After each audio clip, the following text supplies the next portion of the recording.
Thank you for joining us. Welcome to LumioseStation. Yo, what is going on, LumioseStation? This is your boy Dan, aka aDrive, bringing you week 2 of Never Say Never, an NU Wi-Fi battle series where I use your Pokemon in the comments section below in the Never Use and PU tiers. It is a lot of fun, guys. We actually just kicked off our first week last week. I think they'll put the link for that description if you haven't seen it yet. But basically, like I said, the way this works, you guys are gonna leave a comment in the comment section below with your moves, your nickname, your Pokemon, everything you want in the lower tiers, and I'm gonna bring them into a battle against my viewers on my Twitch channel, which does happen on every Tuesday during my streams. So if you want to battle me too, there's your opportunity. Now, guys, do not forget, hit that like button for me as well if you want to see more of this series and you want to support LumioseStation and me.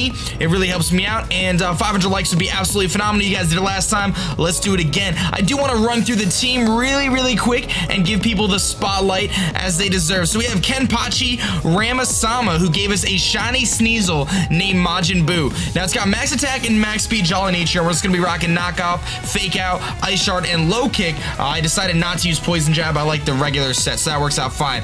The next Pokemon we're rocking is a Chimecho. Now, Chimecho is nicknamed Wind Chime, and it's actually got just a little bit of speed investment with a Timid Nature, but it's mostly racking HP and defenses. With Calm Mind, Stored Power, Dazzling Gleam, and Recover, also with lefties, so it's actually not that bad. I got a bunch of sessions with it, and it actually ended up doing halfway decent. So our third Pokemon was very interesting, and I wanted to mix things up. We actually grabbed a physical attacking Emolga. Usually you see special attacking Emolga, or like the Annoyance set with like Encore and stuff, and Nuzzle. But this is a choice banded Emolga with U-Turn, Wild Charge, Aerial Ace, and Facade.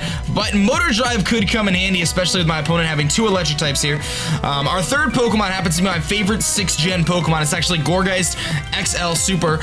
We have actually a lot of attack investment, some defense, some special defense, but it's got Flame Charge, Seed Bomb, Sub, and Rock Slide, so some decent coverage. Gourgeist is a very interesting Pokemon in that it's one of the only, if not the only, Grass-type Pokemon that learns Fire-type moves, which is pretty cool because it is a Jack-o'-lantern, and it's got some fire inside that it wants to get out. Our next Pokemon is actually nicknamed aDrive, so thank you for picking my mascot. We got a shiny Pinsir, which recently moved down to NU, carrying a Life Orb with Moxie. Of course, if it kills a Pokemon, its attack goes sky high. Swords Dance, X Scissor Knockoff, and EQ is what I picked. And I think our last Pokemon is actually Angry the Wigglytuff, which is rocking Silk Scarf, definitely terrible. Stealth Rock, Cyber Voice, Thunderbolt, and Ice Beam. And that's the 6-man team. We're taking on Jack here and just evaluating his team really quick. 2 electric types, so he's definitely got that Volt Switch combo. He's got a Rock Setter. He's got 2 Spinners potentially, and a couple big walls, his Regice and Sand Slash. And then he's got this giant offensive threat called Zangoose. So let's get started with the battle. Looking at his team, I'm predicting either the Sand Slash lead or the Rotom lead, potentially even the Magneton. So I'm going to lead with Galvanic, and the reason why is because typically people don't expect this to be, first of all, offensive, but second of all, banded. So I wanted to scout to see if Cookie, his Rotom, was actually scarfed or not. I found out it is scarfed because it outspeeds me, otherwise it shouldn't, and I'm actually able to U-turn the heck out of here after I get the speed boost from the Volt Switch, so I am immune to electric types, which was pretty cool. So we're gonna Volt Switch the heck out of here, and we're going to something that could take on his Rotom a little bit better. Now, understanding that he does have 2 Rapid Spinners, I am gonna go for these Stealth Rocks here, and the reason why I do that is because just because he has 2 Rapid Spinner, he does have a Rotom Fan, which takes 25% from Stealth Rocks. He has a Regice, which takes 25% from Stealth Rocks. He's got a Zangoose, which is not gonna like the extra residual damage, especially considering he's gonna have that Toxic Orb wearing him down.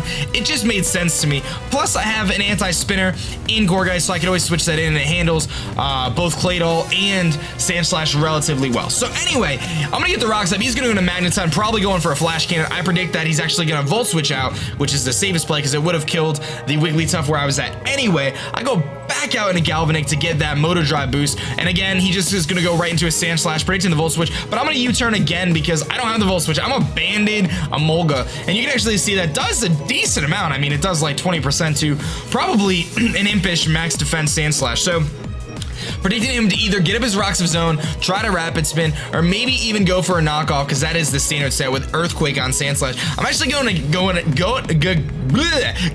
Halloween here, and he will fire off that knockoff. That is totally fine with me. I don't really have anything that wants to take on this Sand Slash, especially if he is physically defensive, so I figured I could hit him with a Seed Bomb, and it'll be like a 2-hit KO. So that's exactly the case. I could have maybe went into Chimecho here, but the fact that the knockoff was so obvious, I didn't want it to take that, and I knew knew Halloween could take the knockoff without a problem. So him knowing that my seed bomb is about to come flying in, he's actually gonna switch. Now I make a very, very interesting play here, and I don't actually go for the seed bomb. I went for the flame charge.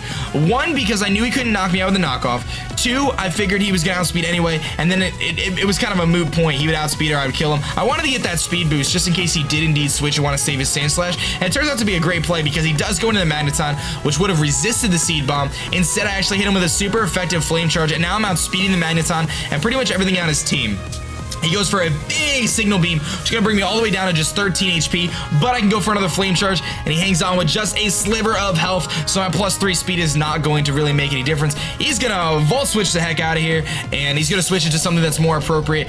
But, while Volt Switch and U-turn typically gives you a lot of momentum in any battle, when you Volt Switch and U-turn and kill the opponent, your opponent actually gets some momentum, because now I know, okay, he's in Zangoose, I can switch to my appropriate counter. But what it does do for him is actually activate his Toxic Orb, so if had he hard switched out, he would have had to take a hit, etc, etc. So good play on my opponent. I'm gonna go into Angry here, which isn't the best play in the world, but I wanted to get that toxic damage off, and I realized I have really nothing for Zangoose. Zangoose with Facade hits incredibly hard, not to mention it's really fast, it gets quick attack, it gets knockoff, it gets Swords Dance, it gets close combat, it gets a lot of really powerful moves. So from an NU perspective, Zangoose is definitely one of the biggest threats. So I'm gonna go into Majin Buu here, which does carry the fake out, which is absolutely lovely. Coming off base 115, I know I outspeed everything on his team, but that fake out is really going to hurt him a little bit and get him worn down with that poison damage. I really want to avoid the potential for him going for a quick attack. So I'm going to get the heck out of here again and just go into Wind Chime here to take the hit. Now he makes a very interesting play and goes for X Scissor. I don't know why he's carrying X Scissor. Facade actually does more damage unless it's resisted, so he probably should go with just Facade, but really doesn't make any difference because he does outspeed Wind Chime, because I am not fully speed invested. So not a huge deal. He's going to hit me with the X Scissor, take some poison damage, and then fire off a Facade, and that is actually going to go knock out Wind Chime, who unfortunately did not get a chance to do anything in this match, but in one of my other matches actually did set up and was able to take out like 4 of my opponent's Pokemon. So Chingling did a little bit of work, or Chimecho did a little bit of work, but his Zangoose is going to go down. It's a little double down due to the Toxic Orb.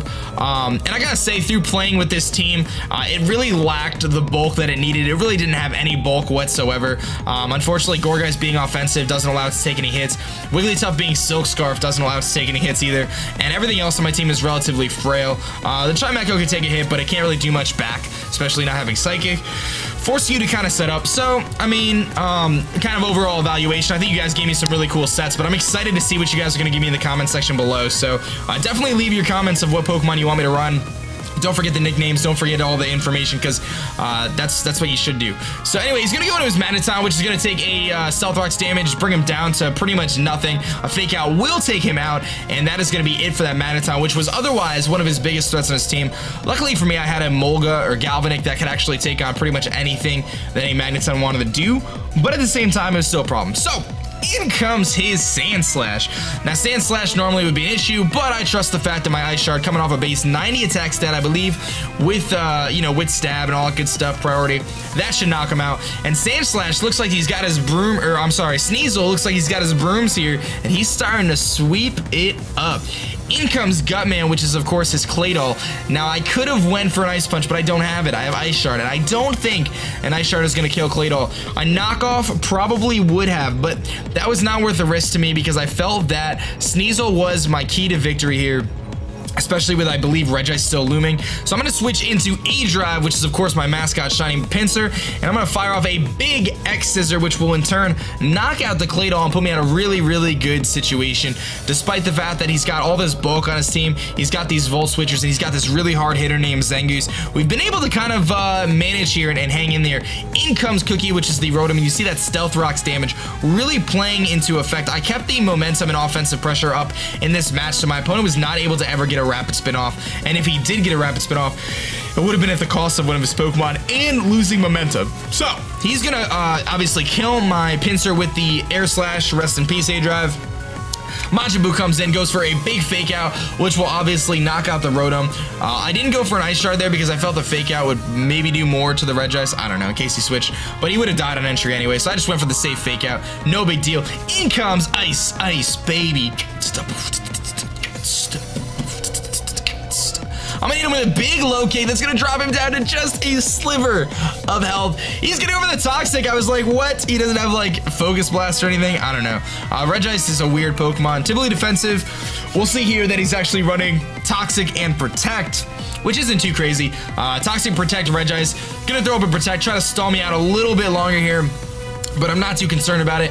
I'm gonna go for that big knockoff. He doesn't take it. He protects, but he can't protect all day. He can't protect all day. So my knockoff's gonna come in here and knock out Ice, baby. And Sneasel putting in that work. Majin Buu absolutely carried the team on its shoulders. It was actually Resto Chesto, looks like Regice. And that's gonna be it. So Jack, thank you for the battle. I hope you guys did enjoy. Remember, support aDrive, support your boy aDrive. Hit that like button up to 500. That would be phenomenal. Leave your comments in the comment section below for Pokemon you want to see next week. And of course, all my links are in the description if you want to sub to me, LumioStation, my Twitter, my Twitch channel, all that stuff. I do take the battles on Tuesdays now. Every week I'm going to be doing these battles against you guys, the viewers, with your sets. So bring your NU teams, bring your PU teams, get yourselves ready, and I will see you next Tuesday. And then I'll be here every Saturday on LumioStation, baby. Never say never. This has been your boy Dan, aka aDrive. I will catch you guys later.